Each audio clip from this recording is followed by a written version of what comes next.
دا ګوره دا زیارت دا ګمبد دا زموږ ملګري دي دا د کندهار ولایت د ارغنداب ولسوالۍ د بابا صاحب زیارت دا اوبه دي راغورځي خوندور چیز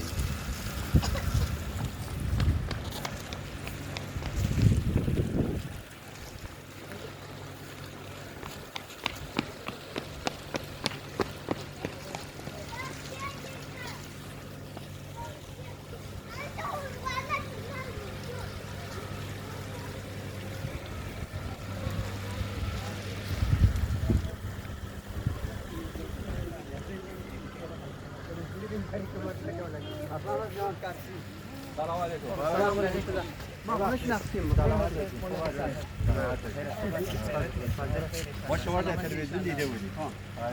راحتون مزاحمتون بشین اگر بشه الان که اومدیم تفریح یه وقتی وقت بدید که ما دفتر خدمت برسیم.